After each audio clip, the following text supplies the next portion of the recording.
Evening News. Le médiateur de la CEDEAO au Mali, Goodluck Jonathan, effectue une visite officielle ce mardi 21 décembre 2021 à Bamako. Il est accompagné du président de la commission de la CEDEAO, Jean-Claude Kassibrou. Le ministre de la refondation de l'État, Ibrahim Ikassa Maïga, a assisté ce mardi 21 décembre à la session inaugurale du cadre conceptuel du Programme national d'éducation aux valeurs PNEV. Dans un instant, plus de détails sur cette initiative. En France, le président Emmanuel Macron reçoit son homologue rwandais Paul Kagame. Plus de détails sur la question dans la page internationale. Mesdames et messieurs, bienvenue à toutes et à tous dans ce journal sur Joliba TV News. Le médiateur de la CEDEAO au Mali, Goodluck Jonathan, effectue une visite officielle ce mardi 21 décembre 2021 à Bamako. Il est accompagné du président de la commission de la CEDEAO, Jean-Claude Kassibrou. La dite visite s'effectue dans le cadre de la mise en application des dernières recommandations de la conférence des chefs d'État et de gouvernement de la Communauté économique des États de l'Afrique de l'Ouest CEDEAO sur le Mali et fait suite aux missions de suivi antérieures. Le président Goodluck est porteur des messages des chefs d'État et de gouvernement de la CEDEAO à son Excellence le colonel Assimi Goïta, président de la transition, chef de l'État. Inauguration ce lundi du centre multifonctionnel de la commune de Pelengana à Ségou en faveur des femmes de la localité. Une initiative du ministère des Maliens établi à l'extérieur et de l'intégration africaine.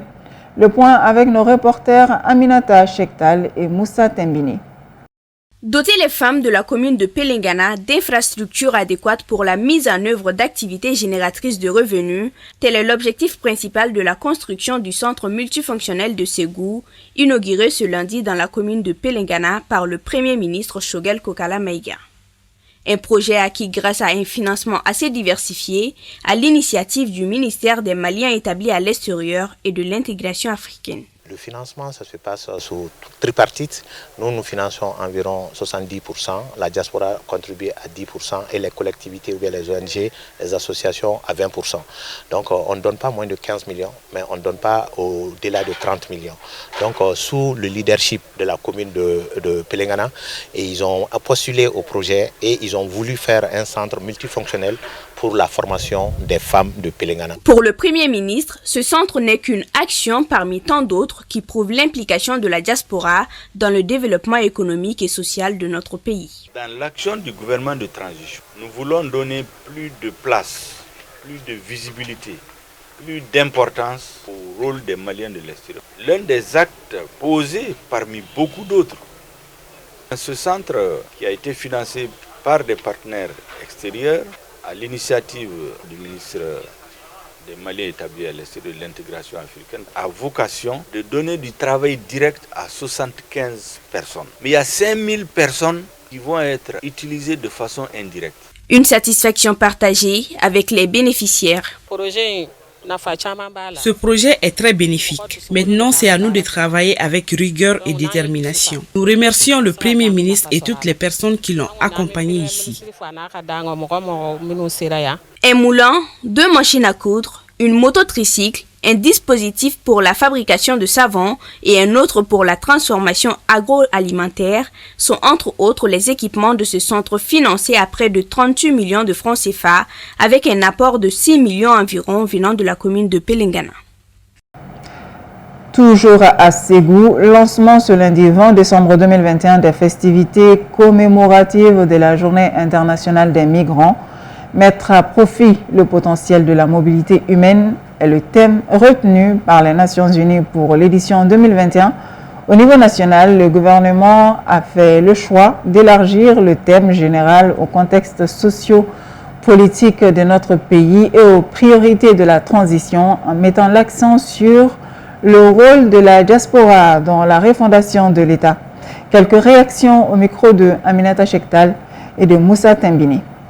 Cette année, la Journée internationale des migrants coïncide presque exactement avec le 70e anniversaire de la conférence de Bruxelles qui a conduit à la création de l'OIM, l'Organisation internationale pour les migrations. Une personne qui migre le fait toujours pour améliorer sa vie et celle de sa famille et donc de sa communauté. Pour rappel, en 2020, 280 millions de personnes étaient des migrants internationaux à travers le monde. En dépit de la situation difficile que traverse le pays, mon département a réalisé en 2021 d'importantes activités en vue du renforcement de la protection de nos compatriotes établis à l'extérieur et favoriser leur participation au développement de notre pays. Les efforts conjugués avec les partenaires internationaux ont permis, entre autres, d'assister et de rapatrier plus de 4500 Maliens en situation de détresse, de poursuivre la réintégration durable d'environ 10 000 jeunes migrants de retour dans leur communauté d'origine à travers des projets d'insertion, d'appuyer et d'accompagner plus de 100 projets productifs structurants de création d'entreprises. Notre pays, c'est un pays d'immigration et nous sommes toujours fiers de dire que le poids des Maliens de l'extérieur dans notre économie est plus important que tous les bailleurs de fonds réunis. Les femmes sont les grandes victimes de l'immigration. Ce sont les femmes qui vivent tous les jours, toutes les nuits. Elles ne dorment pas, tellement elles craignent ce qui va arriver à leurs enfants, à leurs maris, à leurs parents qui sont partis à l'immigration. C'est elles qui souffrent le plus. La journée du migrant, c'est votre journée aussi. Dans un entretien accordé à nos confrères de l'Essor, le ministre des Affaires étrangères du Mali revient sur les relations entre le Mali et la France et les efforts qu'il fait pour restaurer la confiance entre le Mali et ses partenaires. Harouna Salia Kone revient sur les grandes lignes. Les relations entre le Mali et la France sont tendues depuis quelques mois. Dans cette interview, Abdoulaye Diop reconnaît qu'il y a aujourd'hui des difficultés dans les relations entre les deux pays. Cela est dû, selon lui, au fait que le Mali a souhaité que ces relations soient fondées sur des bases nouvelles. De ce fait, le ministre des Affaires étrangères précise que les autorités maliennes souhaitent qu'il y ait davantage de sincérité dans cette relation vis-à-vis du Mali, plus de clarté dans l'engagement de la France, notamment dans les efforts de stabilisation. Une relation qui se veut d'égal à égal. Abdoulaye Diop précise qu'ils resteront dans cette dynamique de la protection des intérêts du Mali et des Maliens. Sur le plan diplomatique, dire que le Mali est isolé, c'est d'exagérer selon Abdoulaye Diop. Le pays est sous le coup de suspension de la CEDEAO et de l'Union africaine. Cela a certes créé des contraintes particulières, mais l'action diplomatique continue. Les autorités de la transition se battront pour maintenir le flambeau du Mali sur la scène internationale, estime-t-il. En ce qui concerne le calendrier électoral, Abdoulaye Diop confirme qu'il sera présenté à la CEDEAO au sortir des assises nationales de la refondation. L'engagement est pris pour qu'en janvier, un chronogramme puisse être soumis à la CEDEAO. Sur le plan sécuritaire, Abdoulaye Diop s'est prononcé sur le G5 Sahel et la MINUSMA. Pour lui, il serait mieux de définir la mission que nous voulons donner aux Nations Unies. Si c'est une mission de stabilisation, il s'agira d'en définir les contours. Au cas où les segments antiterroristes ne peuvent pas être pris en charge dans le cadre de la mission, qu'on pense à une force africaine. Cela pourrait être le G5 Sahel ou une autre force africaine qui reçoit des financements nécessaires pour faire le travail. Le ministre de la Refondation de l'État, Ibrahim Ikassa Maïga, a assisté ce mardi 21 décembre 2021 à la session inaugurale du cadre conceptuel du Programme national d'éducation aux valeurs PNEV, initié par le gouvernement à travers son département. Ce programme aura pour objectif de proposer des pistes de solutions pour le changement du citoyen malien à travers des cours d'éducation civique dans le système éducatif. Compte rendu, Ibrahim Guindou et Cheikh Oumar Mariko. Dans sa politique de refondation du pays, le gouvernement de la transition veut s'attaquer aux problèmes fondamentaux du moment, notamment ceux liés au civisme et à l'engagement patriotique. Sur proposition du chef de l'État, le département de la refondation travaille sur l'élaboration des nouveaux programmes d'enseignement civique, moral et patriotique intitulés PNEV, Programme national d'éducation aux valeurs.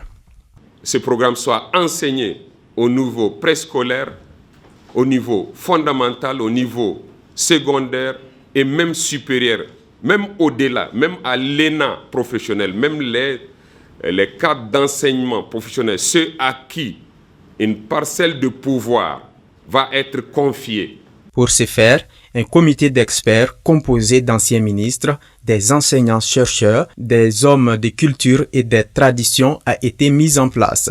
Objectif principal, fabriquer un nouvel type de citoyen malien. Autant que ces Maliens ne sont pas conscients de l'impact de leur action, en bien comme en mal, dans le devenir de notre nation, il y aura plus de maux que de bien. Et c'est cela qui a motivé la création de ce cadre de réflexion. Un cadre de réflexion qui travaillera dans les jours à venir sur comment repenser les maux du Mali, principal facteur de l'effritement de notre société, selon le président du comité d'experts. Nous sommes tous convaincus que ce que nous vivons aujourd'hui résulte d'une dérive permanente, vous avez parlé de délitement, d'une dérive permanente des comportements et des attitudes qui ont conduit le pays dans le gouffre où nous nous trouvons aujourd'hui. Pour sortir de ce gouffre, il est indispensable et urgent de revenir à nous-mêmes, de revenir à nos valeurs.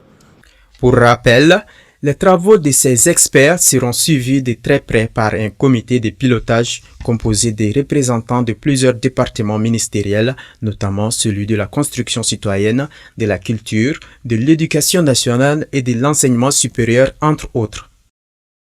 Voici à présent l'image du jour qui va nous parler du mont Cameroun.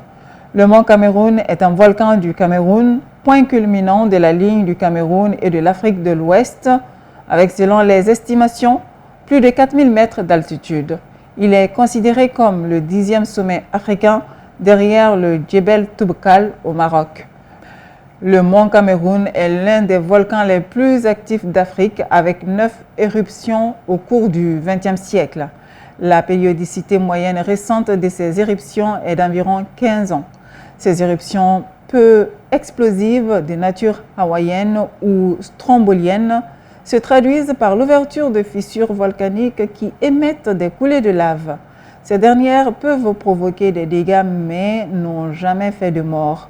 Le mont Cameroun est situé dans le sud-ouest du Cameroun, non loin de la côte.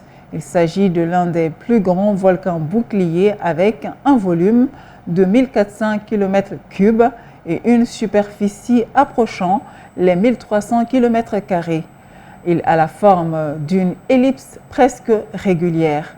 Ce volcan rouge est né du volcanisme du rift de la ligne du Cameroun, associé à celui d'un point chaud. Il est composé de lave basaltique et trachybasaltique. Le mont Cameroun forme une montagne isolée s'élevant au-dessus de plaines côtières.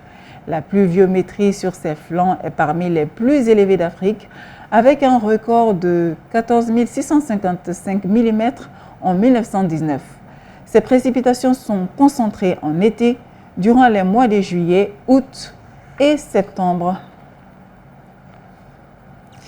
À présent, le récit de l'actualité internationale avec Oumou Makalou.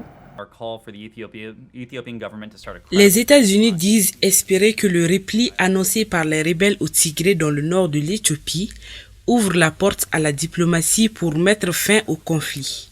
Si nous assistons bien à un mouvement des forces tigréennes refluant vers le Tigré, c'est quelque chose que nous saluons. Et nous espérons que cela ouvre la porte plus largement à la diplomatie, déclare le porte-parole du département d'État américain lors d'un briefing à Washington.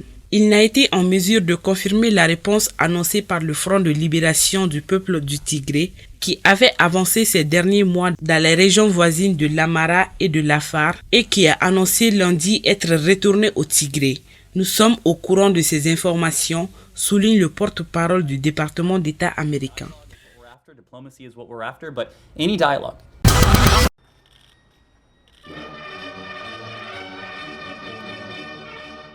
Le président français Emmanuel Macron accueille son homologue rwandais à l'Élysée dans le cadre de la préparation du sommet entre l'Union européenne et l'Union africaine en février. S'exprimant lors d'une conférence de presse à l'ONU à Genève, le chef de l'OMS recommande aux familles et aux personnes qui souhaitent passer du temps ensemble pendant les fêtes de fin d'année d'y réfléchir à 2 fois. Un événement annulé vaut mieux qu'une vie de moins. Il ajoute que pour mettre fin à la pandémie, 70% de la population mondiale soit vaccinée d'ici mi-2022. Nous devons mettre fin à l'iniquité en veillant à ce que 70% de la population de chaque pays soit vaccinée d'ici le milieu de l'année prochaine. Nous en avons tous marre de cette pandémie. Nous voulons tous passer du temps avec nos familles et nos amis. Nous voulons tous revenir à la normale. Le moyen le plus rapide d'y parvenir est pour nous tous, dirigeants et individus, de prendre les décisions difficiles qui doivent être prises pour nous protéger et protéger les autres. Un événement annulé vaut mieux qu'une vie de moins. Il est préférable d'annuler maintenant et de déclarer plus tard que de déclarer maintenant et de pleurer plus tard. À un moment où la 5e vague de Covid-19 frappe de plein fouet de nombreux pays et où l'apparition du variant Omicron a replongé la planète dans l'urgence, le patron de l'OMS, aujourd'hui l'un des visages les plus familiers de la lutte contre le coronavirus, a émis un souhait. 2022 doit être l'année où nous mettrons fin à la pandémie. Il a une fois de plus plaidé en faveur d'un meilleur accès aux vaccins dans les pays défavorisés. Voilà, mesdames et messieurs, c'est ce qui met fin à ce Djoliba Evening News. Merci à toutes et à tous de l'avoir suivi. Excellente suite de programmes sur Djoliba TV News.